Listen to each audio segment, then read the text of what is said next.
Assalamualaikum warahmatullahi wabarakatuh. Selamat datang di Jalan Surga. Ceramah kali ini dibawakan oleh Ustadz Abu Humairah. Semoga ceramah beliau menjadikan jalan kepadanya dan mendapatkan surganya.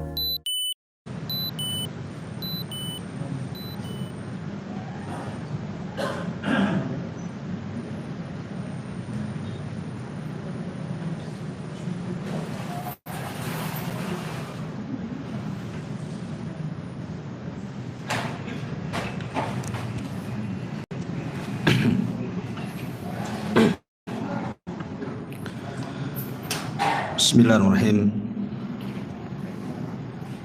Assalamualaikum warahmatullahi wabarakatuh.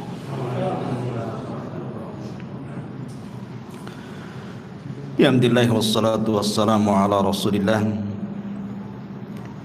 wa ala alihi wa sahbihi wa mawalah wa la hawla wa la quwata illa billahi wa ba'du.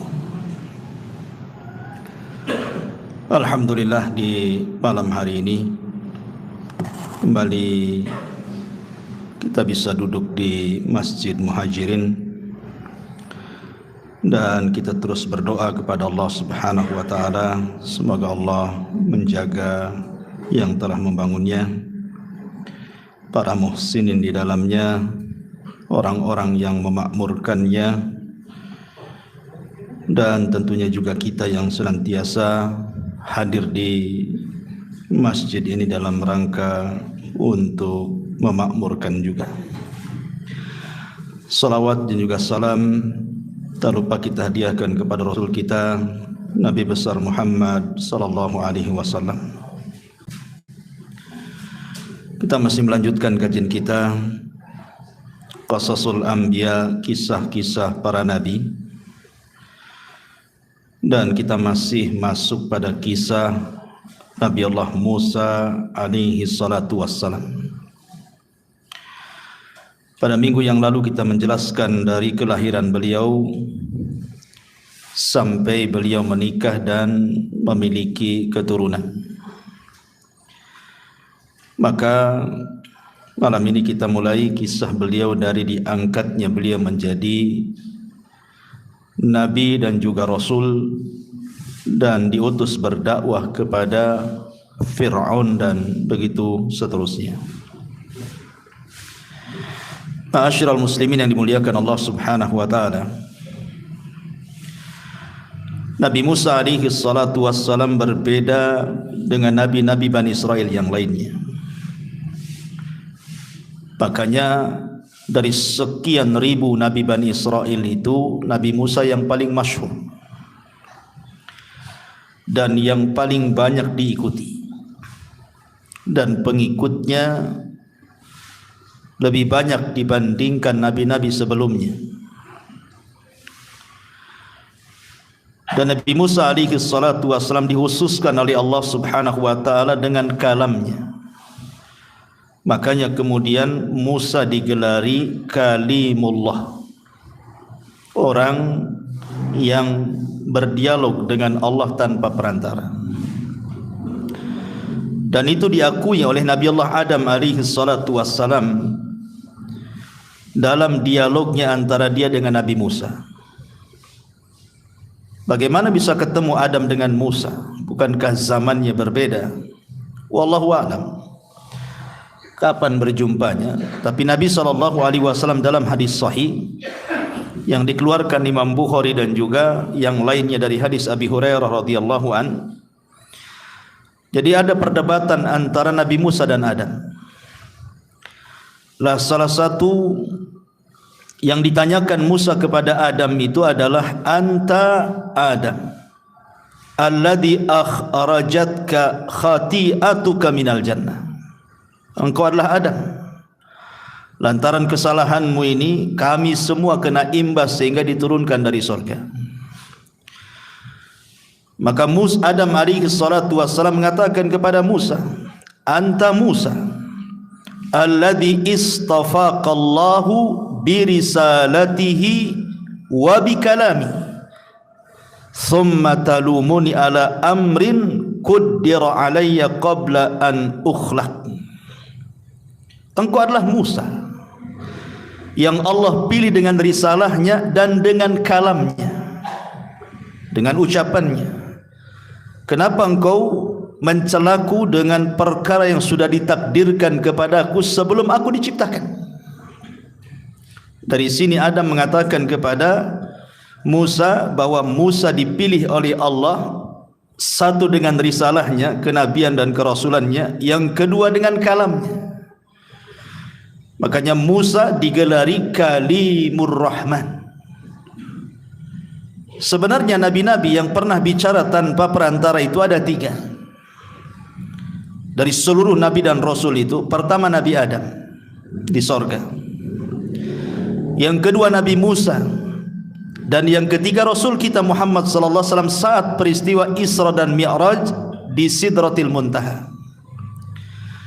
Tetapi kalimat Kalimur Rahman itu tersematkan kepada Musa, karena dia yang banyak berdialog dengan Allah, sehingga sepakat para ulama mengatakan bahwa Kalimullah adalah gelarnya Nabi Musa alaihi salatu wassalam. Dan ini sebagai dalil yang kuat bagi kita ahli sunnah wal jamaah bahwa Allah subhanahu wa ta'ala tersifati dengan sifat kalam. Allah itu bisa bicara, dan sifat kalam bicaranya Allah itu sifat fi'liyah. Allah berbicara sekehendaknya, sesuai dengan kehendaknya. Makanya dari sini kita katakan Al-Quran itu kalamullah. Berbeda dengan keyakinan orang-orang Jahmiyah yang mengatakan Al-Quran itu makhluk, karena mengingkari bahwa Allah berbicara.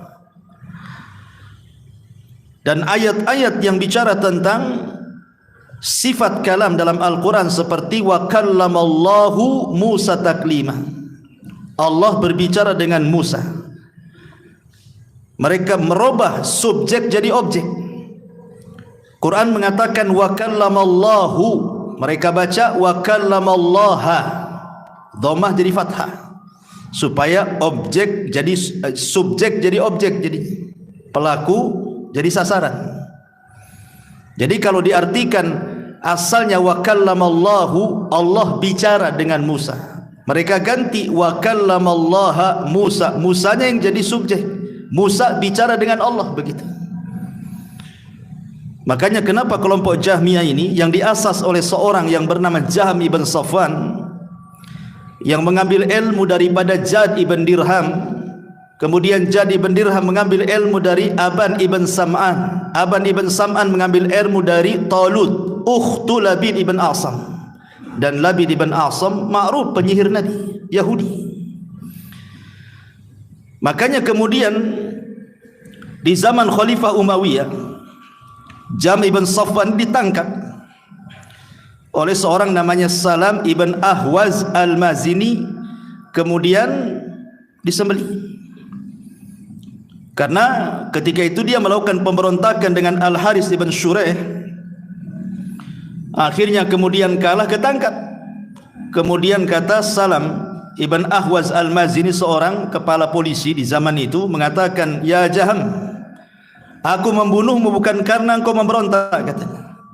Aku membunuhmu karena liinkarika annallaha kallama Musa, karena engkau sudah mengingkari Allah bicara dengan Musa.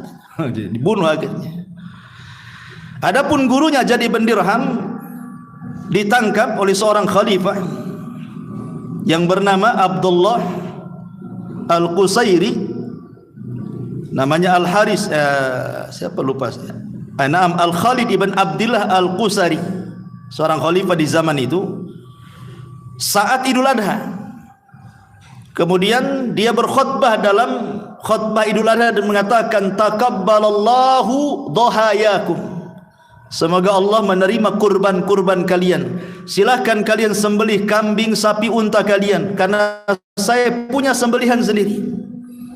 Dan saya punya sembelihan sendiri, dialah Ja'd bin Dirham, sembelih jadi bin Dirham di hadapan manusia.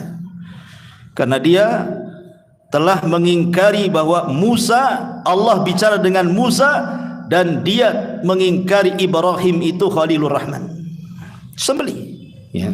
Bayangkan di hadapan manusia itu, jadi bin Dirham. Ma'asyiral muslimin yang dimuliakan Allah Azza wa Jalla. Jadi Nabi Musa diunggulkan di sini, dia kalimur rahman, nabi yang suka berdialog dengan Allah Subhanahu wa taala. Baik, ma'asyiral muslimin yang dimuliakan Allah Azza wa Jalla, sebelum saya menceritakan kisah Musa secara rinci, ada hal-hal yang terkait dengan kisah Nabi Musa ini. Pertama, hubung kait Nabi Musa dengan lautan. Kemudian hubung kait Nabi Musa dengan tongkat. Kemudian hubung kait Nabi Musa dengan batu. Kemudian hubung kait Nabi Musa dengan tokoh-tokoh penting dalam sejarah yang dicatat dalam Al-Quran. Kita akan sebutkan 4 poin ini dulu. Pertama, hubung kait Nabi Musa dengan air, dengan lautan dan juga dengan sungai. Kemarin kita sudah kisahkan ketika kelahiran Nabi Musa alaihi salatu wassalam. Ketika itu Musa dilahirkan saat terjadi pembantaian, kan? Fir'aun membantai anak-anak kecil. Musa lahir di situ.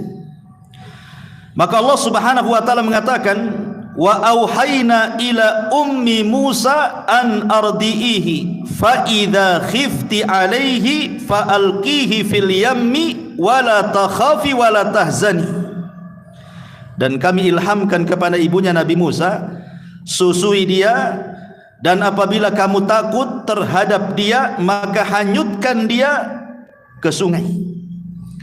Kamu tidak perlu mengkhawatirkannya dan tidak perlu bersedih. Ini hubung kait pertama Nabi Musa dengan sungai, dengan air, ya. Dan Allah Subhanahu wa taala ketika itu menyelamatkan Musa dengan izinnya. Kenapa? Karena Allah sudah mempersiapkan bahwa Musa adalah calon nabi yang akan menumbangkan tiraninya Fir'aun. Ini hubung kait pertama Musa dengan air, dengan sungai, dengan lautan. Kemudian hubung kait yang kedua, Allah Subhanahu wa taala mengatakan dalam surah Al-Baqarah ketika Nabi Musa membawa Bani Israel keluar dari Mesir, kemudian terhalang dengan lautan yang sangat luas. Maka ketika itu Bani Israel ketakutan dan mengatakan, "Innala mudrakun." Musa, lihat, tentara Fir'aun sudah melihat kita. Di belakang ada tentara Fir'aun dan Fir'aun, di depan kita ada lautan. Macam mana ini? Maka Nabi Musa alaihi salatu wassalam menenangkan Bani Israel dan mengatakan, "Inna ma'iya rabbi sayahdin." Ingat, kebersamaan Allah bersama kita itu pasti Allah akan menunjukkan jalan. Jangan khawatir. Kenapa? Yakinnya Musa akan selamat. Kenapa begitu yakin Nabi Musa? Depannya lautan, di belakangnya tentara Fir'aun yang akan membunuhnya. Tapi dia dengan yakinnya akan selamat dan mengatakan kepada Bani Israel, "Tenang, Allah bersama kita. Sebab kalau Allah bersama kita, pasti Allah akan carikan jalan keluarnya." Karena Musa pernah mengalami hal yang lebih buruk ketika dia belum jadi nabi dan rasul. Kapan? Ketika bayi berada di kotak terhanyut di sungai Nil. Kotak itu kan asal buat saja, kan begitu. Bisa saja kotak itu tenggelam atau mungkin hanyut ke tempat lain dan tidak diselamatkan oleh keluarga Fir'aun. Tapi Allah berkehendak lain. Musa yang belum apa-apa, belum bisa apa-apa, belum jadi nabi dan rasul, Allah selamatkan. Apalagi sekarang sudah jadi nabi, sudah jadi rasul, kan itu ya.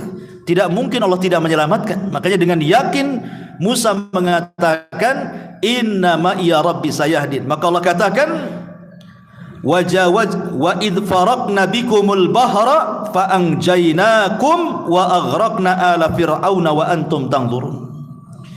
Maka Allah wahyukan kepada Musa untuk memukulkan tongkatnya, tiba-tiba laut menjadi pecah dan jadi jalan.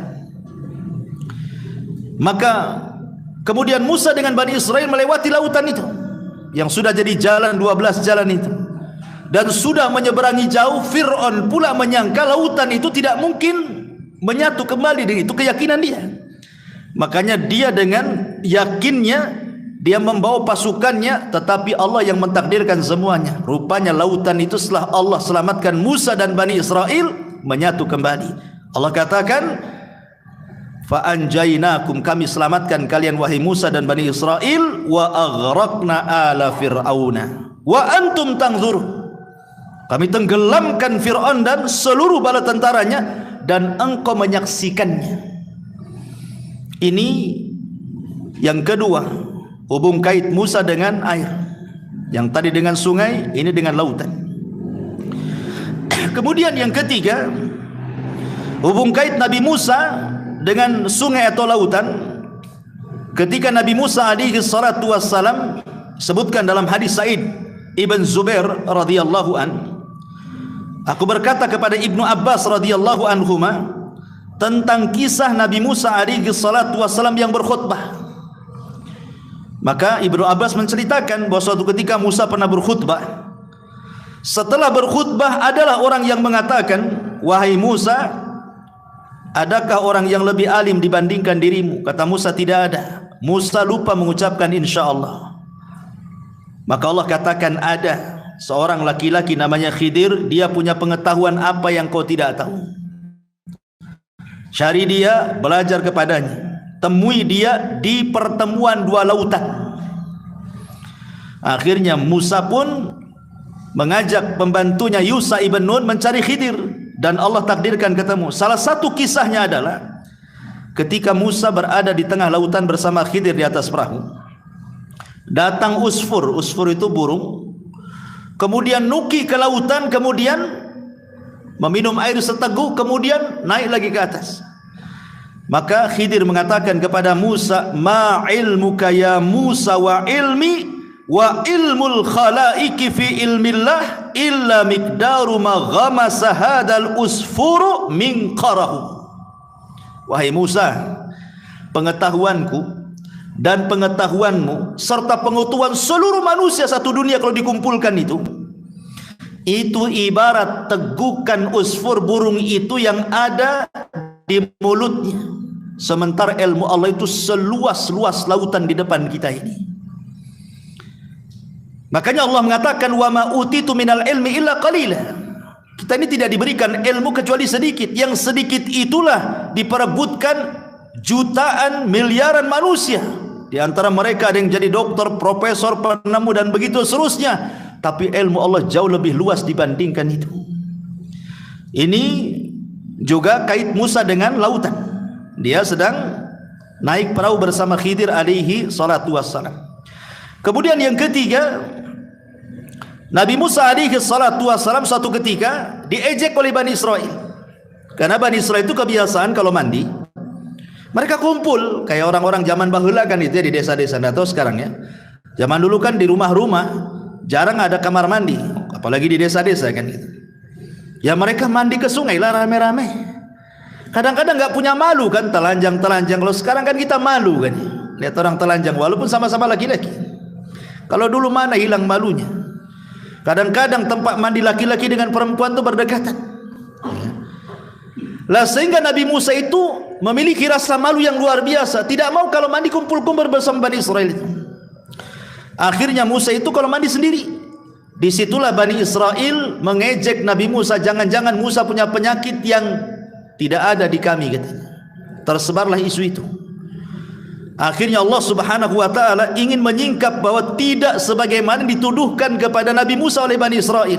Ketika Nabi Musa ini sedang tidur, sebagaimana riwayat Abi Hurairah radhiyallahu an, tiba-tiba Nabi Musa mandi, kemudian meletakkan bajunya di atas batu. Batunya pula berjalan.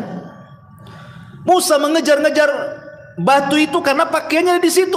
Coba bayangkan kayak orang gila telanjang dikejar batu itu. Kemudian batu itu melewati orang-orang Bani Israel yang sedang mandi. Maka semua Bani Israel menyaksikan Nabi Musa yang sedang telanjang. Subhanallah kan. Dan mereka menyaksikan tidak ada badan, tidak ada tubuh seindah tubuhnya Nabi Musa. Sejak itulah mereka terdiam dan tidak berani menuduh Nabi Musa. Bayangkan bagaimana Bani Israel sampai menuduh Nabi Musa itu sampai ke tingkat privasi dia loh. Dari situ Rasul mengatakan, rahimallahu akhi Musa, laqad udhiya katsiran fasabara.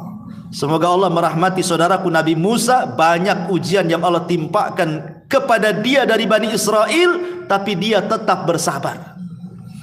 Inilah hubung kait Nabi Musa dengan sungai dan lautan. Ini yang pertama. Yang kedua, hubung kait Nabi Musa alaihi salatu wasalam dengan tongkat. Karena nanti kisah Nabi Musa ini tidak akan lepas dari hubungan-hubungan seperti ini, dengan sungai, dengan laut, dengan tongkat, dengan batu gitu ya. Nah, sekarang yang kedua, kisah Nabi Musa yang ada hubung kait dengan tongkat. Ma'asyiral muslimin yang dimuliakan Allah Subhanahu wa taala. Disebutkan di dalam Al-Qur'anul Karim, ketika Nabi Musa alaihi salatu wassalam sudah 20 tahun tinggal di Madian, sudah menikah, punya anak 2, kemudian ingin pulang kan ke Mesir. Maka tiba-tiba di tengah jalan Nabi Musa alaihi salatu wassalam dikagetkan tengah malam, obor yang dia bawa padam, sehingga dia tidak bisa melanjutkan perjalanan di tengah malam karena tidak ada penerangan. Akhirnya Musa pun meminta kepada keluarganya untuk istirahat, dia akan pergi mencari penerangan. Maka dari kejauhan rupanya ada api. Maka Musa alaihi salatu wasalam mengatakan kepada keluarganya, "Umkuthu, diam kamu di sini, saya akan cari perapian," katanya. Berangkatlah Musa alaihi salatu wasalam, rupanya dari kejauhan ada api. Setelah didekati, rupanya api itu nyala di pohon zaitun. Pohon zaitun, anehnya tidak terbakar pula pohon itu. Makin didekati, makin besar apinya. Makin dekati, makin besar apinya. Ketika sudah dekat, maka Musa alaihi salatu wasallam dikagetkan, rupanya ada suara di situ. Rupanya yang bersuara ini siapa? Allah. Disitulah pertama dialog Nabi Musa alaihi salatu wasalam dengan Allah Subhanahu wa taala. Singkat cerita, setelah Allah berdialog dengan Nabi Musa, Musa itu kan bawa tongkat.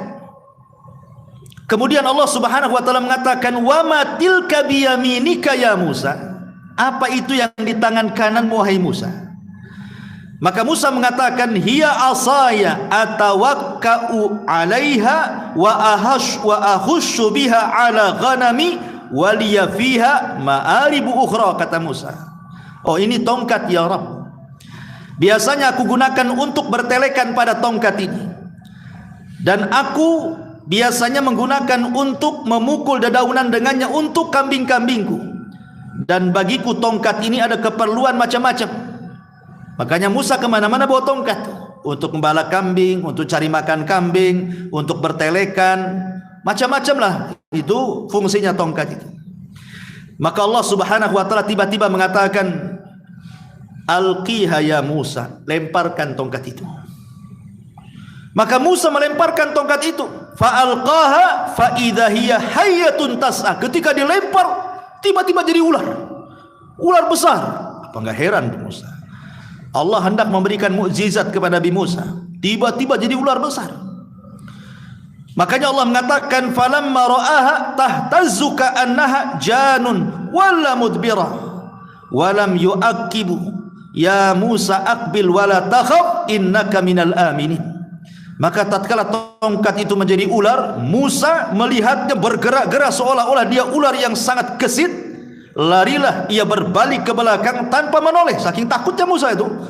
Langsung balik lari dia ya. Takut dia. Ketika dia lari itulah, maka Allah panggil lagi, "Hei Musa, kembali ya. Hei Musa, kembali. Janganlah engkau takut. Sesungguhnya kamu termasuk orang-orang yang aman. Enggak apa-apa, ular itu enggak akan menggigitmu," katanya. Akhirnya balik lagi Musa itu ke tempat tadi dengan gemetar itu, depannya ular besar.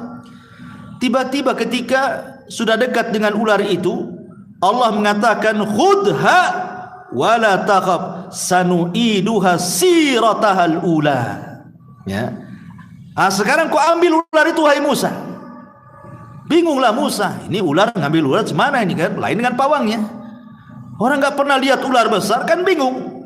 Pegang buntutnya, matu kepalanya. Pegang kepalanya langsung dibatu kan itu. Akhirnya Allah meyakinkan bahwa ular itu tidak akan menggigit kamu. Khudh, ambil, pegang. Wala takhaf, jangan takut. Sanu'iduha siratahal ula. Kami akan mengembalikan kepadanya semula menjadi tongkat. Ambil, nanti jadi tongkat lagi, kata Allah. Maka Musa pun mengambilnya, tiba-tiba jadi tongkat lagi. Ini yang pertama, kisah tongkatnya.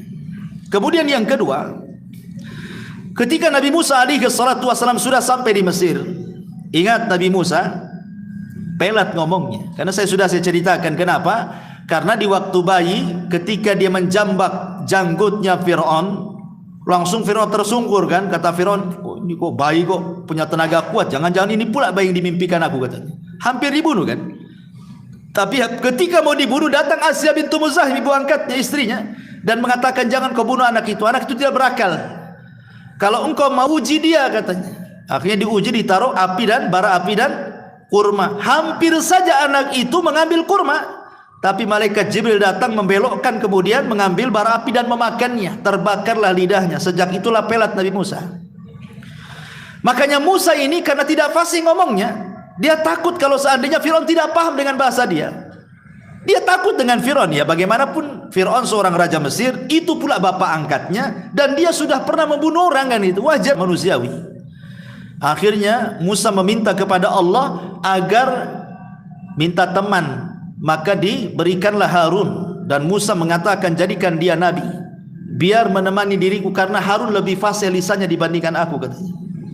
Makanya Nabi Musa itu kalau berdakwah selalu berdoa kepada Allah Azza wa Jal, Rabbi israh li sadri wa yassir li amri wahlul uqdatan min lisani yafqahu qawli. Wahlul uqdah, ya Allah lepaskan nih kepelatan ini supaya mereka paham dengan bahasa. Akhirnya kemudian berangkatlah Harun dengan Musa menemui Fir'aun. Fir'aun kagetlah, sudah berapa puluh tahun enggak ketemu kan gitu. Maka kemudian setelah banyak dialog yang luar biasa, tapi Fir'aun juga tidak mau menanggapi dialognya Nabi Musa, berakhir dengan mengatakan, kalau engkau seorang nabi, buktikan mukjizatmu, katanya. Maka Allah Subhanahu wa taala ketika menjelaskan tentang perkataan Fir'aun, qala fa'ti bihi in kunta minas sadiqin. Datangkan sesuatu kepadaku, keterangan yang nyata wahai Musa, jika engkau memang benar seorang nabi.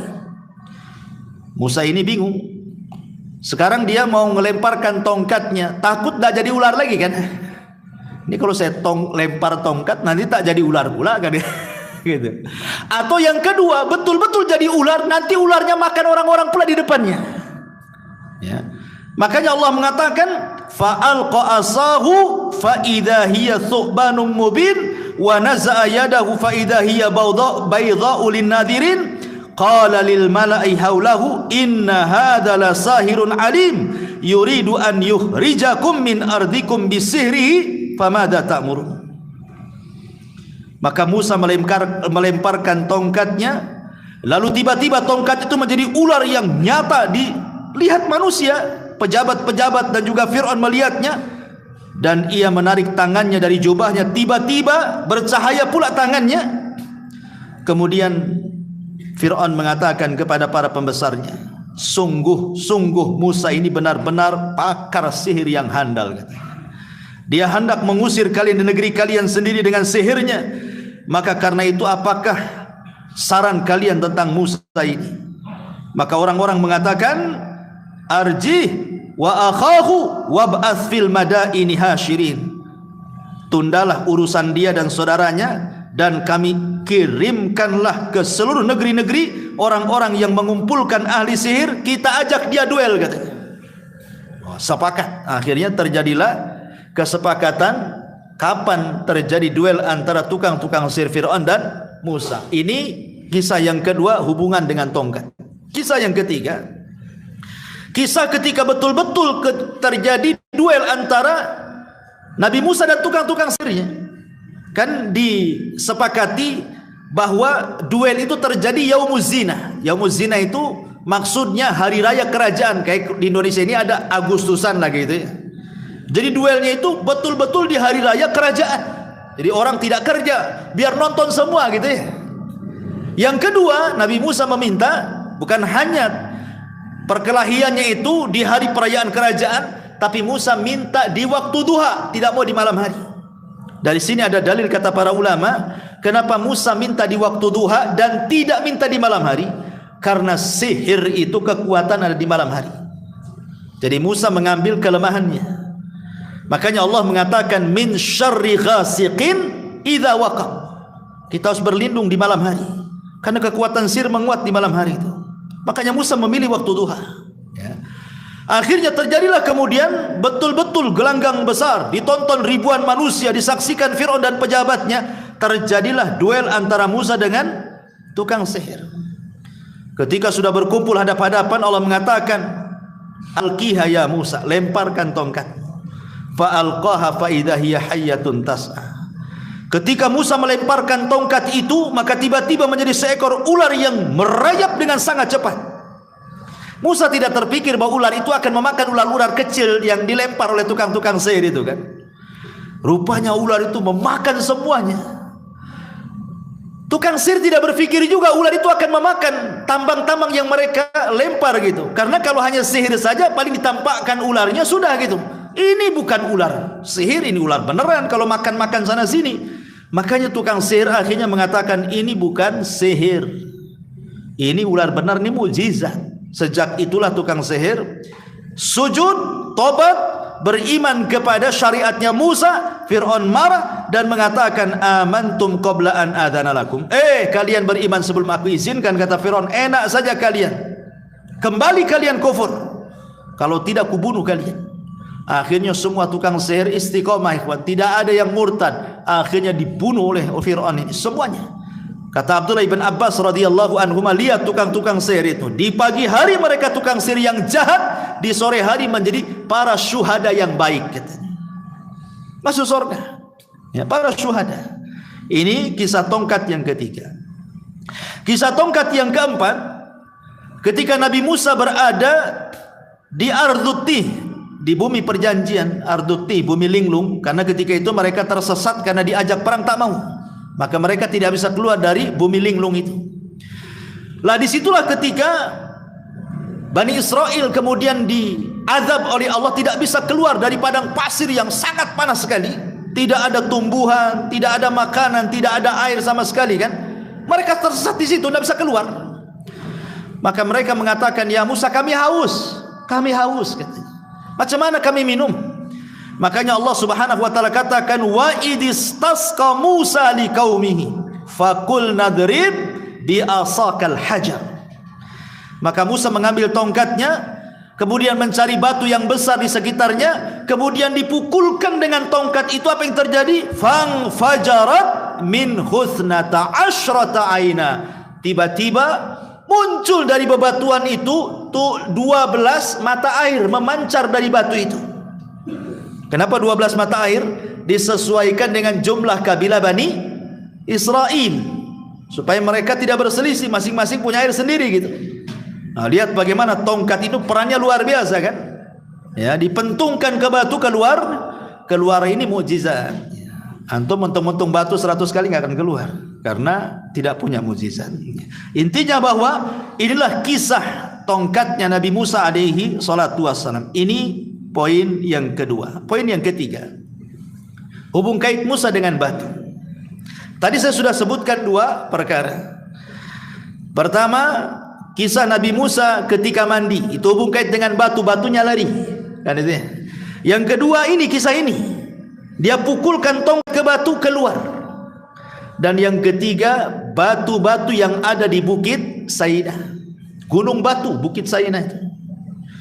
Ketika 70 orang pilihan Nabi Musa tiba-tiba mengatakan di hadapan Nabi Musa, la nu'mina laka hatta narallaha jahra. Musa, kami tidak akan beriman dengan kamu sampai kau perlihatkan Tuhanmu tuh. Kami tidak cukup membaca Taurat, kami ingin lihat Tuhanmu seperti apa, katanya. Mereka lancang. Maka apa yang terjadi? Fa akhadat humus sa'iqatu. Datang halilintar menerpa yang 70 orang pilihan, mati semuanya. Musa sedih. Ini 70 orang, ini orang pilihan. Kalau mereka mati semua, Nabi Musa harus mencari orang lagi, mengkader orang lagi, kan susah lama gitu ya. Maka Musa mengatakan, ya Rabb, hidupkan kembali mereka ya Rabb. Akhirnya kemudian Allah hidupkan kembali mereka, wa antum tangdurun, dan kalian menyaksikannya. Ya. Lah ketika kemudian mereka itu hampir terjadinya apa? Di Bukit Saina tuh, di depan batu Gunung Saina.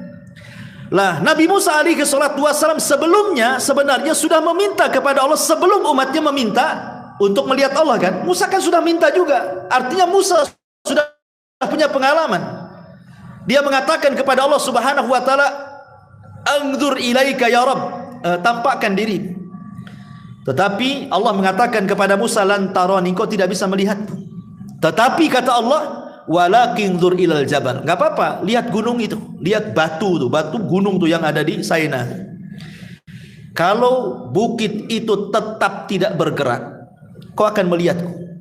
Apa yang terjadi? Falamma tajalla rabbuhu lil jabali ja'alahu dakka wa sara Musa sa'iqa. Allah katakan ketika Allah menampakkan kepada gunung-gunungnya hancur. Karena kaget Musa terlempar pingsan. Ketika dia terbangun mengatakan, "Tubtu ilaika wa ana awwalul mu'minin. Tubtu ilaika wa ana awwalul muslimin." Ya Rabb, saya tobat kepadamu. Saya tidak akan meminta lagi. Jadi Musa sudah tahu gitu ya.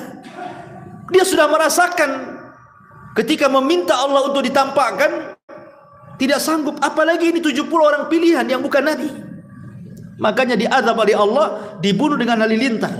Tetapi mukjizat mereka dihidupkan kembali dengan izin Allah Subhanahu wa taala. Ya. Inilah juga yang berkaitan dengan batu. Kemudian yang terakhir berkaitan dengan tokoh-tokoh penting dalam perjalanan sejarah Musa. Nanti kita akan melewati tokoh-tokoh penting ini, ya. Pertama, Harun. Nanti dalam sejarah Musa tidak lepas daripada kisah Harun. Dan Allah Subhanahu wa taala katakan, wa wahabna lahu min rahmatina akhahu Haruna nabiyya. Dan kami berikan kepada Musa seorang teman karena rahmat dari kami saudaranya Harun, dan dia diangkat menjadi nabi.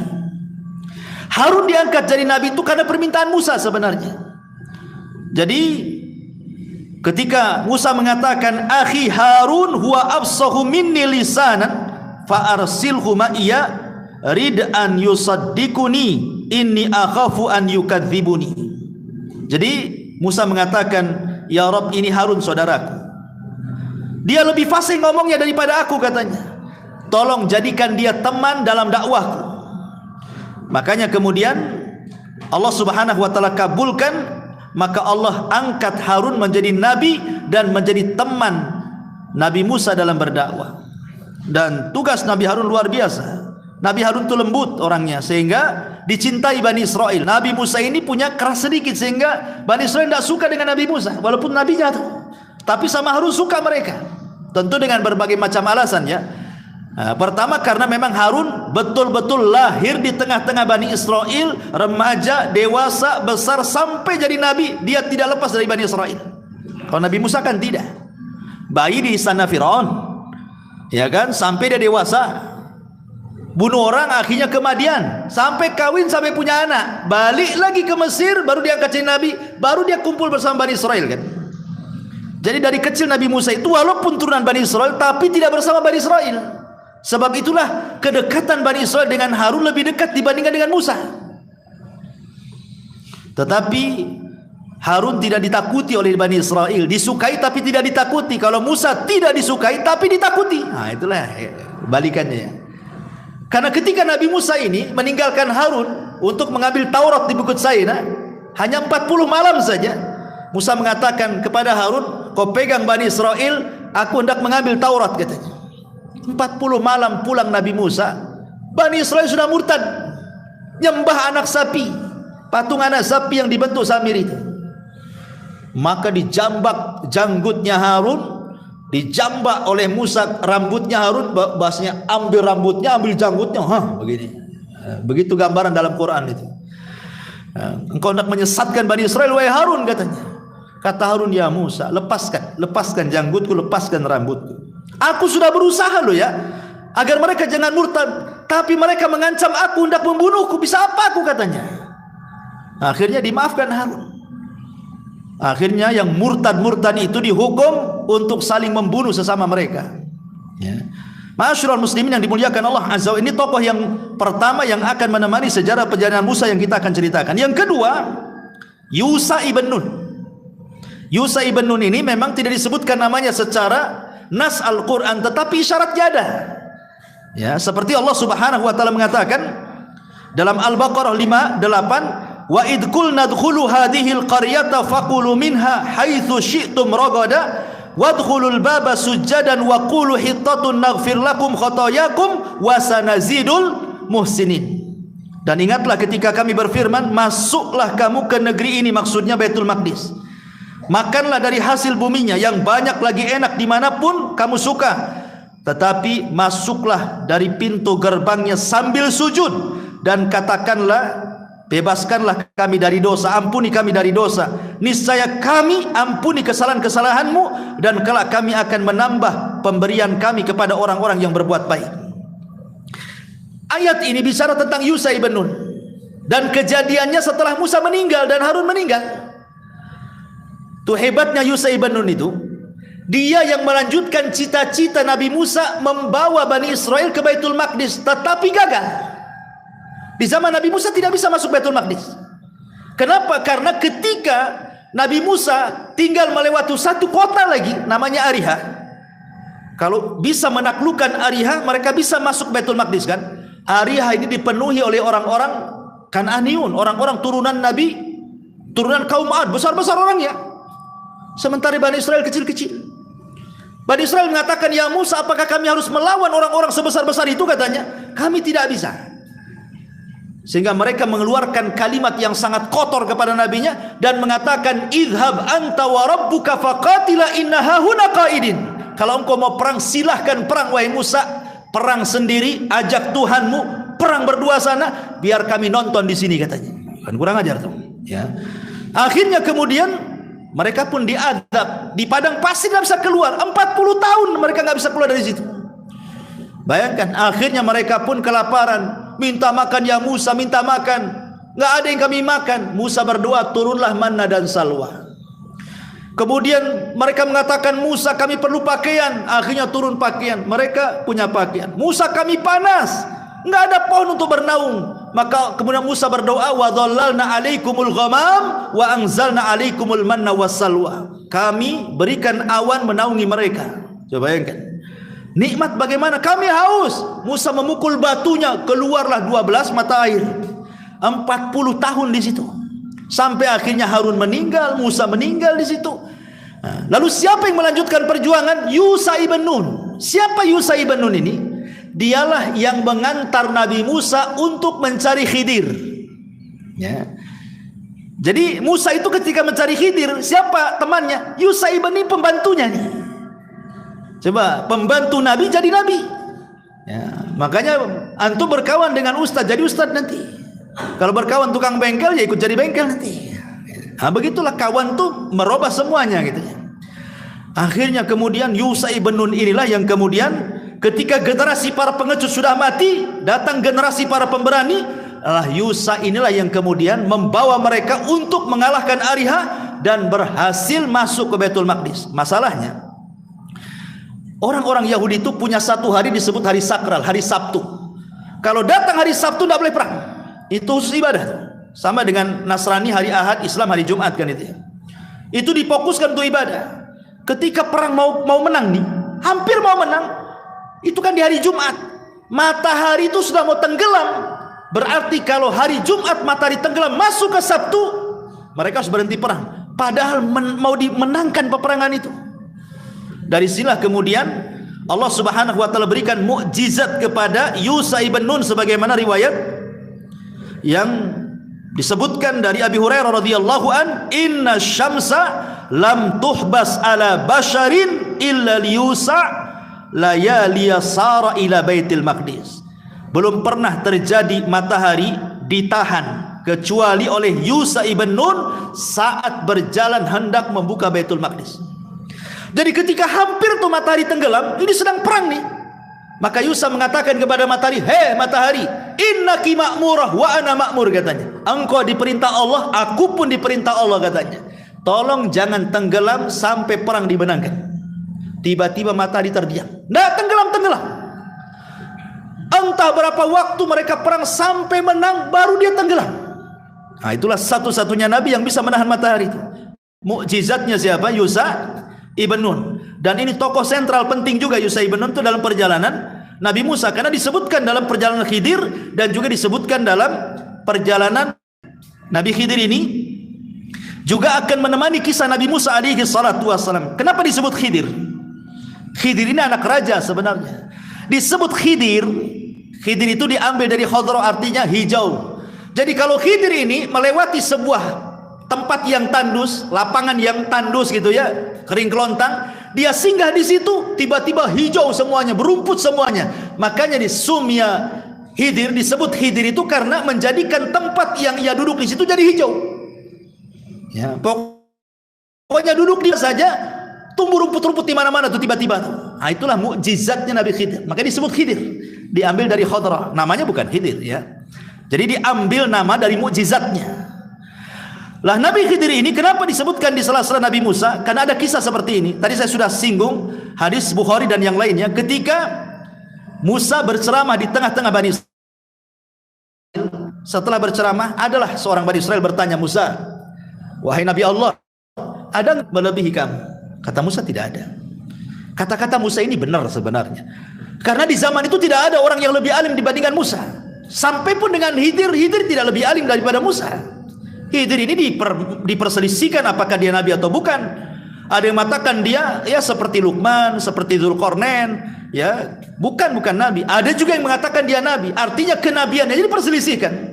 Tapi Musa kan nabi, rasul, ulul azmi, kalimullah, macam-macam disematkan kepada Musa kan. Secara kemuliaan mulia, jauh Musa lebih mulia dibanding Khadir kan. Tapi Musa ini manusiawi. Ketika ditanya adakah orang yang lebih alim, dia katakan enggak ada. Tidak ada orang yang lebih alim daripada aku, katanya. Maka Allah mengatakan, karena lupa membaca insyaallah, ini penting mengucapkan insyaallah ya. Fa'atabahullah, Allah pun menghukum Musa dan mengatakan ada seseorang yang punya ilmu yang kau tidak punya. Akhirnya Musa pun berjanji untuk belajar kepada orang itu, maksudnya Khadir. Diajaklah Yusha ibn Nun, alamatnya pertemuan dua lautan Majma' al-Bahraini. Karena Musa mengatakan, di mana aku harus berjumpa dengan Khidir? Kata Allah, temui di pertemuan dua lautan, katanya. Kan susah nyari alamat gitu. Kecuali jelas desanya, camatnya, gangnya, RT-nya, RW-nya, lurahnya kan enak. Ini pertemuan dua lautan di mana kan itu? Kemudian alamat yang kedua, bawalah ikan asin. Nanti ikan itu sebagai tandanya akan hidup nantinya. Ikan mati itu akan hidup, akan loncat. Dan ikan ini ketika loncat, dia akan menunjukkan di mana alamat Khidir. Kau ikut di belakang ikan itu. Nah, itu aja itu cara nyarinya. Berangkatlah Musa dengan Khidir, entah berapa lama. Tapi Allah takdirkan ketemu kan. Makanya disebutkan dalam sebuah hadis Nabi SAW, ketika Musa sudah lama gitu ya berjalan dengan Yusha ibn Nun, akhirnya Allah takdirkan ketemu. Ketemulah seseorang laki-laki yang sedang berselimut kain. Tiba-tiba Nabi Musa alaihi salatu wassalam mengucapkan salam. Assalamualaikum. Kata Nabi Khidir, waalaikumsalam. Khidir mengatakan, siapa kamu? Di negeri ini enggak ada orang yang ngomong salam kayak kamu tuh. Maka Musa mengatakan, ana Musa. Kata Khidir, Musanya Bani Israel. Ya, saya Musa Bani Israel, kata. Maka Khidir mengatakan, saya Khidir. Dari situlah kemudian Khidir dan Musa saling belajar. Belajar macam-macam, ilmunya aneh gitu kan. Bolongi kapal, bunuh anak gitu ya. Rumah roboh nggak tahu penghuninya siapa, dibenerin. Pokoknya aneh-aneh pelajarannya. Ya, makanya kalau antum ikut syariatnya Khidir bahaya. Nanti bunuh anak orang gitu. Tapi intinya bahwa tidak mungkin kan. Makanya di sini sebenarnya mengatakan Khidir itu nabi. Sebab kalau tidak nabi, kok dia berani bunuh orang? Berarti kan wahyu yang nyuruh dia bunuh anak-anak itu. Ketika ditakwilkan, kenapa aku bunuh anak, kata Khidir, karena anak ini nanti kalau besar jadi jahat, dia akan durhaka kepada orang tuanya. Sebelum dia durhaka kepada orang tuanya, aku bunuh dulu. Siapa yang ngasih tahu perkara-perkara seperti kalau bukan Allah kan? Kan tidak tahu, ini perkara gaib kan? Kita kan tidak tahu. Banyak kok anak-anak di kecilnya nakalnya, naudzubillah, besarnya pula paling berbuat baik sama orang tua. Ada juga kecilnya masya Allah nurut sama orang tua, besarnya pula kayak setan kan itu. Banyak kan? Lah ini Khidir ngomong begitu kan karena wahyu. Ya, makanya para ulama mengatakan Khidir itu nabi. Tetapi masalah yang jadi polemik adalah tentang Khidir ini apakah masih hidup sampai sekarang ataukah sudah mati. Ini menjadi polemik para ulama. Sebagian para ulama seperti yang disebutkan oleh Al-Qurtubi dalam tafsirnya, pendapat Imam Nawawi, Ibnu Salah, Al-Iraqi dan yang lainnya mengatakan Khidir itu masih hidup sampai sekarang. Tapi masalahnya yang menguatkan Khidir masih hidup sampai sekarang akhirnya membuat khurafat-khurafat tentang Khidir kan. Ada yang mengatakan aku ketemu orang tua lah di lautan, jangan-jangan itu Khidir katanya. Aku melihat ada orang nongkrong di batu katanya di sungai, jangan-jangan pula itu Khidir katanya. Macam-macam akhirnya kan. Ya. Tetapi pendapat jamaahirul ulama, kebanyakan para ulama di antaranya Imam Bukhari, Abu Bakar Ibnul Arabi, Imam Ibnul Jauzi, Asy-Syinkiti dan yang lainnya, ya, banyak kalangan sahabat dan tabi'in mengatakan bahwa Khidir itu sudah mati, dan ini yang benar. Karena Allah Subhanahu wa taala mengatakan di dalam Al-Qur'anul Karim tentang Nabi Khidir itu, wa ma ja'alna li basyari min qablikal khulda afa im mitta fahumul khalidun. Kami tidak menjadikan hidup abadi bagi seorang manusia pun sebelum engkau wahai Muhammad. Termasuk Khidir kan sebelum Muhammad, pasti mati. Ya, maka jika kamu mati, mereka juga matilah kan begitu. Sama-sama nabi, Rasul nabi, Khidir juga nabi. Bahkan bukan hanya nabi Rasul itu, Rasul lagi, Sayyidul Anbiya wal Mursalin, meninggal juga. Apa orang-orang sebelum kamu tidak meninggal akan mereka kekal, tetap mereka mati. Allah mengatakan dalam surah Al-Anbiya 34. Dan ini pendapat yang kuat wallahu alam bahwa Khidir itu sudah meninggal. Taib. Ini tokoh yang ketiga yang kita akan nanti berjalan dalam kisah Nabi Musa. Kemudian tokoh yang keempat, siapa? Fir'aun. Ini tokoh yang keempat adalah Fir'aun. Sebagian ulama mengatakan bahwa siapa Fir'aun ini? Karena Fir'aun itu kan laqab, sama dengan Kisra bagi raja Persia, Kaisar bagi raja Romawi, Najasyi bagi raja Ethiopia, Tuba bagi raja Yaman, Alexandra dan begitu seterusnya. Itu kan istilah-istilah raja kan. Kayak di Jawa itu kan macam-macam, ada Mangkubuwono, itu kan istilah-istilah saja, namanya bukan Mangkubuwono kan begitu. Ya, tapi kan itu istilah raja. Ya. Lah ada yang mengatakan bahwa Fir'aun di zaman Nabi Musa itu disebut Ramsis Ats-Tsani. Dia adalah Ramsis Ats-Tsani, Ramsis kedua. Ada Ramsis pertama, itu hidup di zaman Nabi Yusuf. Orangnya baik Fir'aun di zaman Nabi Yusuf tuh. Yang tidak bagus tuh Fir'aun di zaman Nabi Musa. Ada yang mengatakan dia Malikus Tsalis min mulukil ailati tasyata asyar. Jadi Fir'aun itu adalah raja ketiga. Fir'aun itu dari silsilah Fir'aun, dari 19 Fir'aun. Dari 19 Fir'aun itu dia raja ketiga, Ramsis Tsani itu. Ya. Dan dia yang paling, bahasa kitanya muncar, apa namanya, kekuasaannya paling kuat dari Fir'aun yang pernah menguasai raja Mesir. Tetapi dia pula yang paling bengis, dia pula yang paling sombong, dia pula yang paling jahat dan mengatakan ana rabbukumul a'la. Inilah nanti perjalanan Musa ini tidak lepas daripada kisah si Fir'aun ini. Ya. Kemudian yang kedua, yang kelima adalah Samiri. Ini juga tidak lepas daripada kisah Nabi Musa yang kita akan lalui. Samiri. Siapa Samiri ini? Ada yang mengatakan Samiri ini dia adalah pengikutnya Nabi Musa dari Bani Israel. Itu satu pendapat.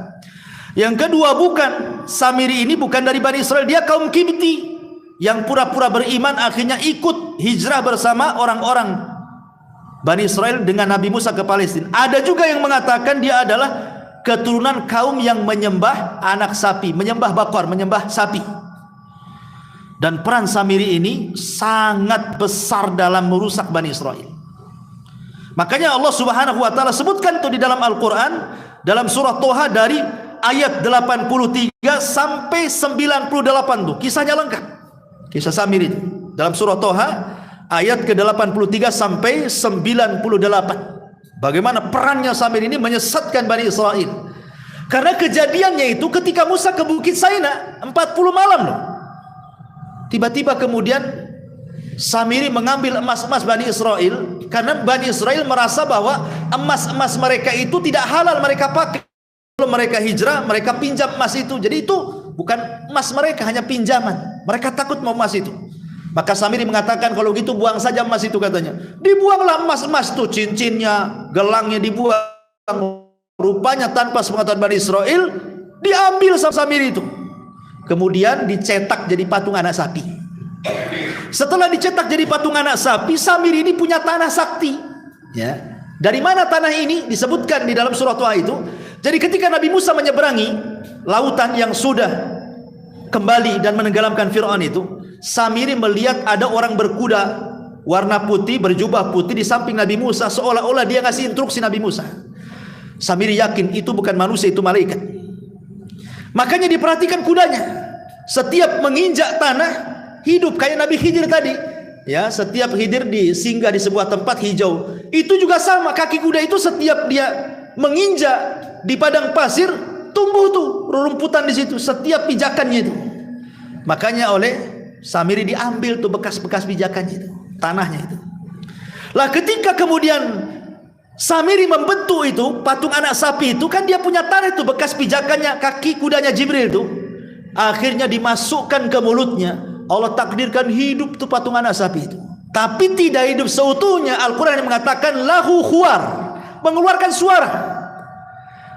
Tiba-tiba Bani Israil kaget, kok patung bisa mengeluarkan suara, kok bisa hidup gitu ya.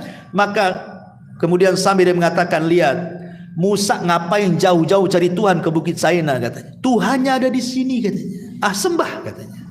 Sejak itulah 70.000 Bani Israel murtad menyembah patung anak sapi buatan Samiri. Kenapa? Yang dibuat itu patung anak sapi.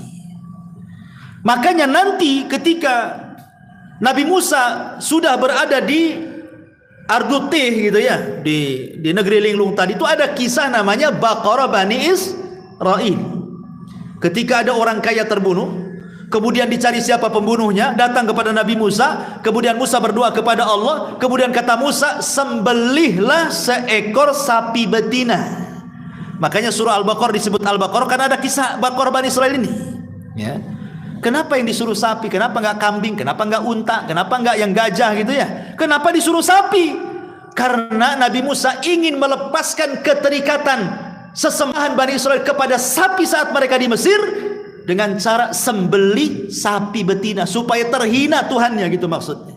Melepaskan Tuhan-Tuhan yang ada di hati-hati mereka, keterkaitan mereka dengan sapi itu.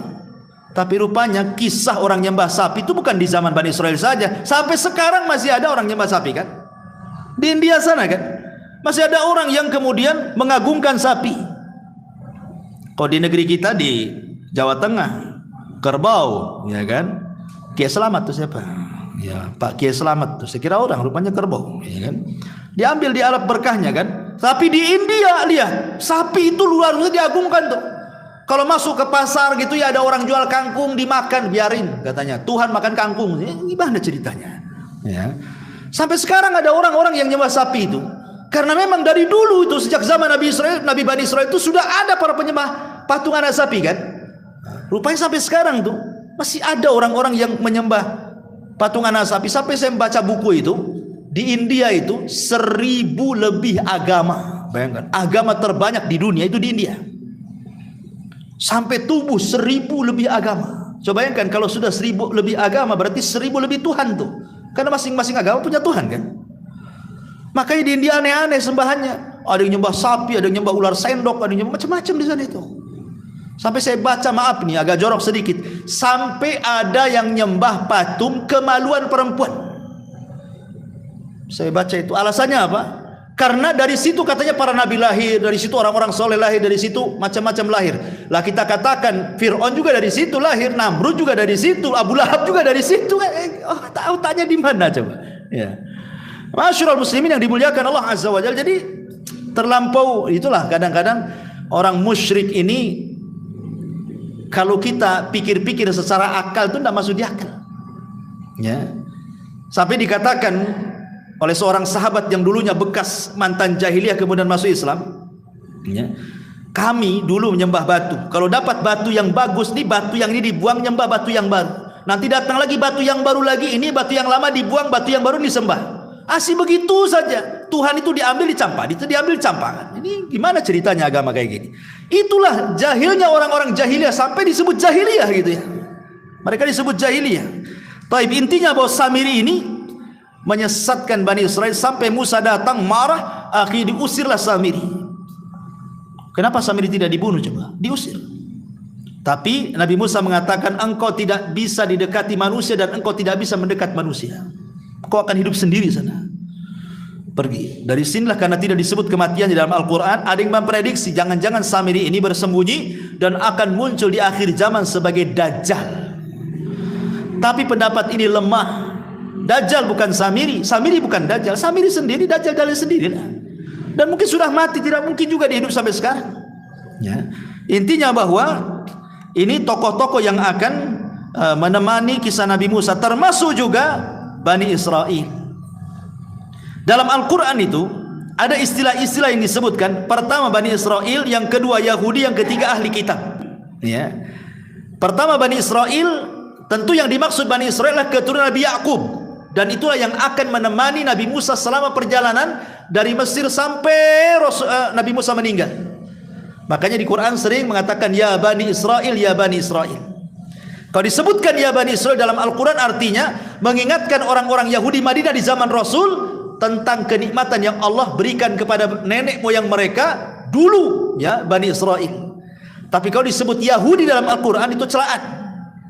Ya, kalau Allah menyebut kalimat Yahudi dalam Quran, berarti Allah hendak mencela Yahudi. Tapi kalau Allah istilahkan ahli kitab, berarti di sini ada dua agama yang terkandung. Pertama Yahudi, yang kedua Nasrani, dan biasanya digunakan dalam konteks perdebatan dalam Quran. Ya, kalau disebut ahli kitab itu. Lah inilah yang akan menemani kisah sepanjang perjalanan Nabi Musa, mulai dari Mesir sampai meninggal di Ardute. Ya, tentu ini saya kasih kisi-kisinya dulu supaya ketika menceritakan kisah maka terbayanglah kisah-kisah ini sehingga mudah dipahami kisahnya. Wallahu a'lam bishawab. Mudah-mudahan ada manfaatnya. Sampai di sini. Subhanallahi bihamdika asyhadu an la ilaha illa anta astaghfiruka wa atubu ilaik. Allahu ta'ala. Assalamualaikum warahmatullahi wabarakatuh. Alhamdulillah Anda telah menyimak ceramah Ustadz Abu Humairoh. Semoga bisa memperdalam keimanan kita kepada Allah. Amin. Wassalamualaikum warahmatullahi wabarakatuh.